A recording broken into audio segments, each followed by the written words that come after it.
All right, the New Orleans Saints selected Tyler Shough with the 40th overall pick, ahead of guys like Shedeur Sanders and Jalen Milroe, who many thought would have gone before Shough. So, why was Shough drafted so quote unquote earlier than people expected?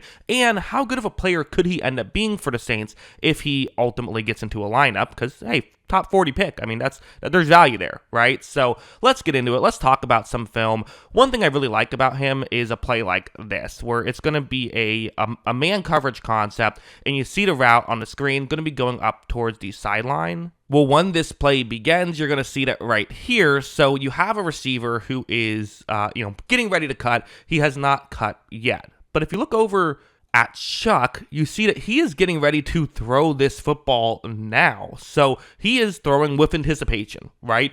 Making sure that you get rid of the ball before it's even open. And as you see, that's going to work out perfectly as he times it very well and they're able to get a completion. Now, again, is there a risk factor there? Sure. If the defensive back can get his head turned around perfectly, maybe he can get a turnover or something like that. But in the NFL, this is what you have to do. You can't wait for guys to get open and then make the throw. They just don't get open enough, and corners will cover, will recover quickly enough that you pretty much have to throw with anticipation. The fact that he can do that is very good.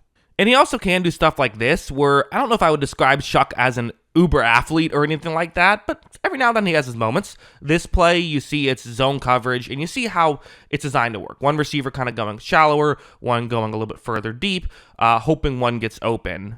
And when this play begins, you're going to see that right here, not really working out. Well defended here by the defense, by the Clemson defense. So, okay, what are you going to do? And to make matters worse or better, depending on how you look at it, the edge rusher is close to Shough. Now, he is getting pushed behind him, so there actually is an opportunity to get outside the pocket, and watch what Tyler Shough does. He does, in fact, step outside the pocket, avoids the pressure, and finally is able to hit an open guy who promptly drops the football, but still, we're evaluating the quarterback here, right? And it's a good play by Tyler Shough to read this type of thing, figure out where to go with the ball, and make something good happen. In fact, his ability to read a defense is one of the best in this class, and in my opinion, it is the reason why you draft him with a top 50 pick. Like that's has to be what the Saints liked about this. So you see right here, it's a zone coverage concept where you have a receiver running a route going further deep, another kind of trying to get into a gap in coverage more towards the top of the screen. As you see, when Shough takes the snap, he's going to roll out very far towards the bottom of the screen. I don't know if this is by design, but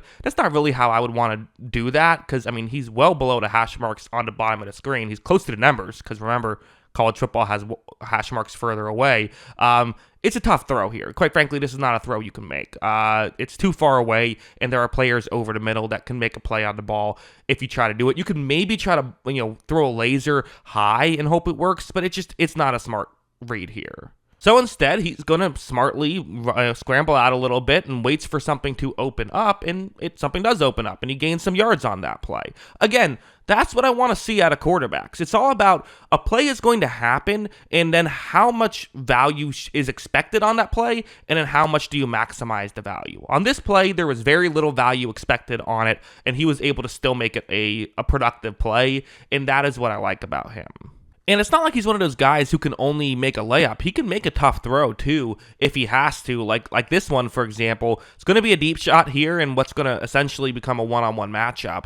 Watch how when he takes the snap, looks like this corner right here is almost kind of playing it as though, hey, it's zone, and really just isn't respecting the deep ball right here, which a lot of times college corners don't, because a lot of times quarterbacks can't make a deep throw, but Tyler Shough is an exception there. Watch how he's going to throw this one 45 yards down the field with pretty good zip for a throw that far down the field, and accurate that they're able to pick up a big completion right there. So he can make every throw in the book. And again, for a guy who doesn't go in the first round, sometimes you have that question. So ultimately, if you're a Saints fan, you might be thinking, oh, well, this guy's great. Why did he fall so far to begin with? Isn't this guy fantastic? Well, there's a couple of critiques I will have with him as well. First, just something like this, so what's going to happen here is it's a zone coverage concept, and you see where the route that he wants to throw is, okay, this on paper, sure, could work. However, when this play begins, there's going to be very quick pressure.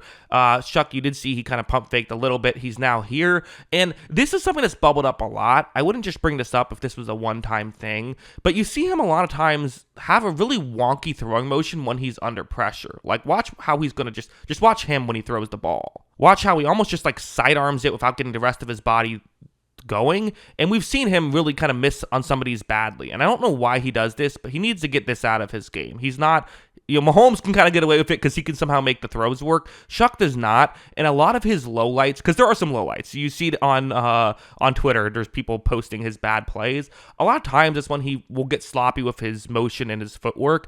It's something you're going to just have to get out of his game.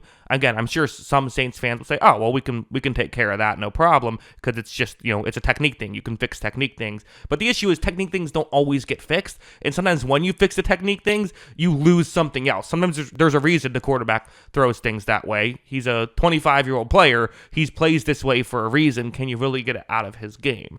That's the other downside we have to talk about. As I just mentioned, he's a 25-year-old player, and there's a lot of confusion as to why that matters, so I created a chart to hopefully help explain it. But basically, let's use this chart as an example. At the bottom, you see 21 through 40, because that's when most quarterbacks, if they're able to play until they're no longer good, that's when around most quarterbacks play. Tom Brady's chart would be a little bit different. But okay, this is how typically, this is the value typically of how a quarterback plays, where let's just pretend on the left side that's a value chart, and I don't know how you measure value, so just the higher you are in that section, the better you are. The lower you are, the worse you are. Most quarterbacks have a trajectory like this. That's the typical trajectory, where usually from 21 to around 27, you see kind of gradual growth. And to be clear, let's just pretend this is just one quarterback. This is Joe Smith's career trajectory, where you start at 21, you kind of slowly get better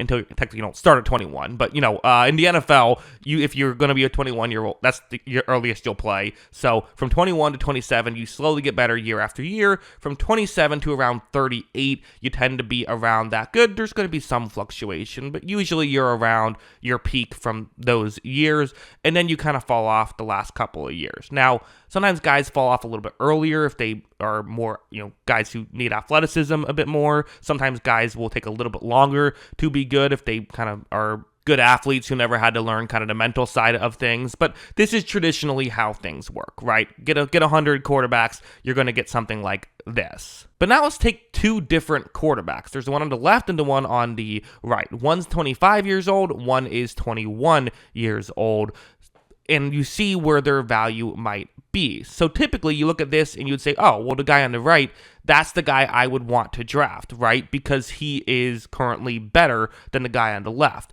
But the guy on the left, you expect to continue to play better until he gets to his prime, whereas the guy on the right is already close to his prime and might not be getting that much better. This is essentially the argument against drafting older players. But again, that doesn't mean you shouldn't draft an older player. You just have to pay attention to the fact that, yes, he is closer to his prime than someone who's 21 is, but maybe his prime will still be better than the guy who is 21, right? And the other benefit of drafting an older prospect is that you might get him in his prime while he's on his rookie deal, whereas the 21-year-old won't be on his prime until he's already getting paid. So those are the benefits and the disadvantages. So ultimately, I'm still totally fine with this selection. I think he's a very good player. Those are the downsides, but I still think that's why he doesn't get drafted in the first round. But taking him with pick 40, throwing him in the room and seeing if you really can make things work, I think it's worth it. So I have no issue with the selection, and I kind of like it from the Saints' perspective. But that's what I think. Those are the good